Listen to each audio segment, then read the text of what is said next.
Magandang araw mga kaibigan. Bigyan natin ng reaction, opinion itong video posted by Billionario News Channel. Interview ito kay Congressman Joel Chua. Lantarang tinanong ni Attorney Edwin Lasierda kung mananalo si VP Sara as President sa 2028, hindi ka ba natatakot? Very honest naman itong Congressman Joel Chua. Inamin niya natatakot siya na kahit sa pagtulog naiisip din niya. Kawawa naman. Ito. Vice President Duterte as Presidente at ikaw yung kanyang apple of her eyes.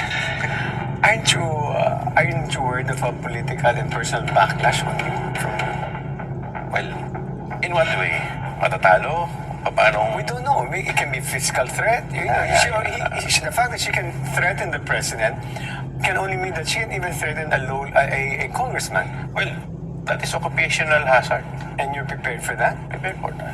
So, Lahat naman yan, lahat naman yan, siyempre, hindi mo maalis na minsan, pag natutulog ka, naiisip mo yan, di ba? so naisip mo? Ay, siyempre, lahat naman yan, naiisip natin, di ba? But, it's a question of magpapatakot ka ba o gagawin mo yung constitutional duty? Well, externally, you appear not to be daunted by that possible consequence. No? So, Externally. kayo po sakaling manalo si... Very honest siya talaga.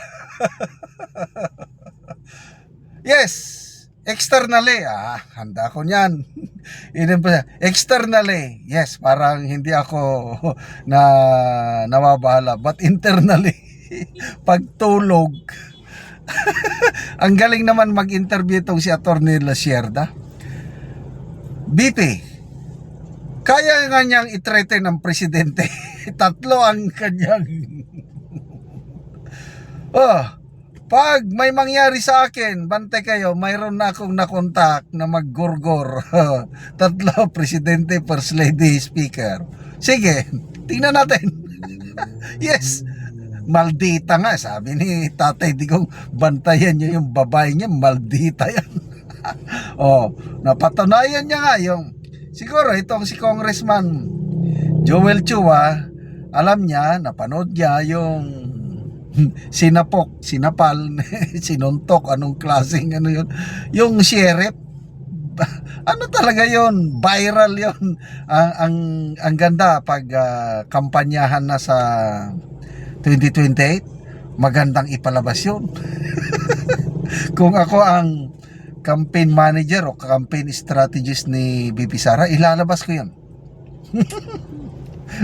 Ito ang tapang at malasakit magbantay. Ngayon sinasabi niya na galingan nyo sa pagtanggal sa akin.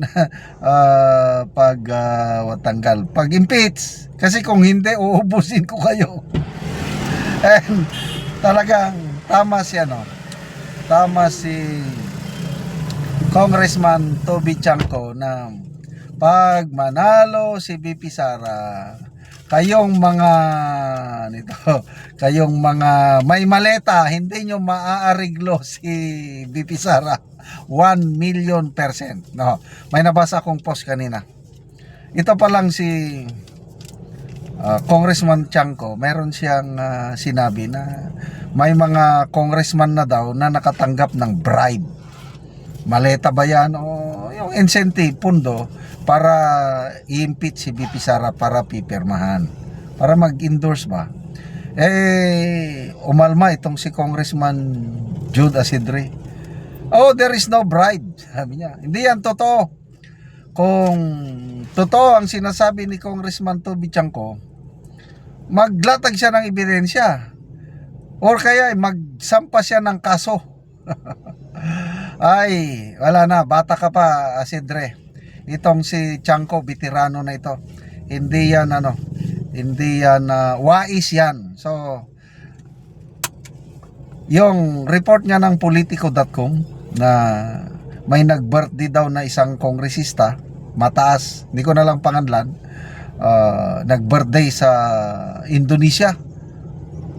Tapos may mga dalang kongresista rin doon. Ayan, nagkabigayan na daw doon ng regalo. I don't know how true. Report ito, scoop ng politico.com. So, inaasahan na natin.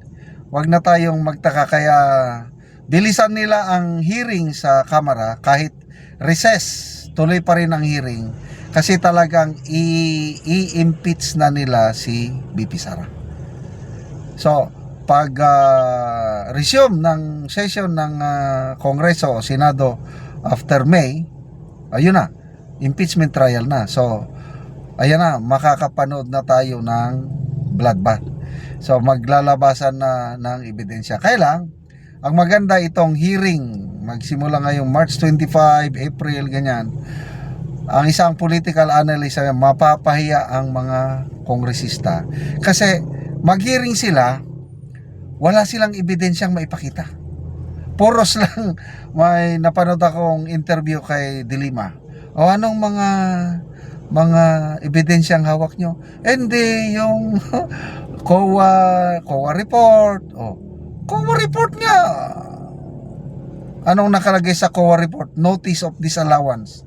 Is that an evidence of guilt? No way. So, ano pa? Yung mga, basta, exciting manood. Manood tayo sa hearing, March 25, April 14. Basta, 4 na dates. Talagang mapapahi ang mga kongresista dahil wais po si BP Sara, hindi siya nag-submit ng mga ebidensya niya. Hindi niya kinounter yung mga aligasyon. Nag-submit lang siya, answer ad cautelam. Question lang niya na defective ang inyong proseso, double standard kayo. Baka nga mamaya biglang magsampa, baka yung mga abogado niya nagpre-prepare na ngayon ng kaso na isampa nila sa Supreme Court. So ma-strike to na naman tong mga kongresista, matalo na naman sila sa Supreme Court. Okay, salamat mga kaibigan sa inyong pagsubaybay sa ating channel. Nakakatulong kayo ng malaki sa tribong Talanding ng Bukidnon dahil ang sweldo natin sa channel na ito is pantulong po sa tribo. Namimigay tayo ng libreng yero at pako para makapagpatayo sila ng mas maayos na tirahan. Panoorin nyo ang video na ito. Ano na yung nahatag ni nanay nga yero nga iyang iatop karon. So, itabangan lang siya sa pagdala kay Bugatman. Kung karon mo na ni ang atop sa balay ni nanay nga yero. So mga dako na gyud og buslot. Muna ni ang iyang atopan karon, so pulihan niya sa nahatag nga yero sa iya ha.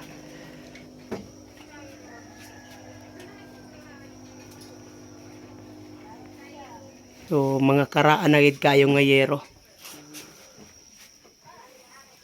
Turun na biti mamada. So kung muulan, gatuluan na gyud.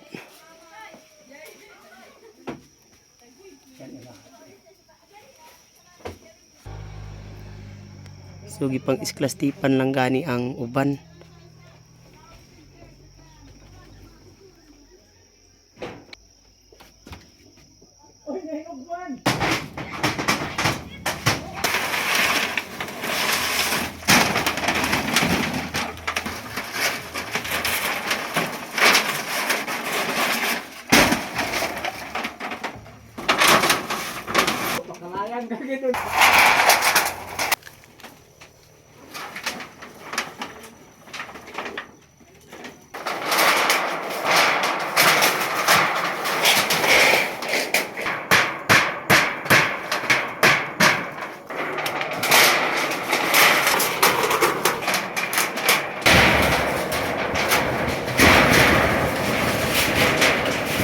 Karon humanagid sa pag-atop ang gihatag ni nanay nga yero. So nakaatop na gid siya, di na gid siya maulan. Salamat sa Ginoo sa naghatag sa sin. Nagyod dili na gid mi maulanan. Oo, so balo na ka nanay. Oh, So pila na ka tuig sa imong pagkabalo? galima na ka tuig. So 5 na ka tuig. So naalang ka karon ka. So ikaw na lang karon ang nabilin. Oh, So tanan na ka pamilya imong anak nanay. tanan So karon nakatop na ka, di na ka maulanan. dili na gid maulanan. Salamat ni sa naghatag aling asin. Salamat kayo.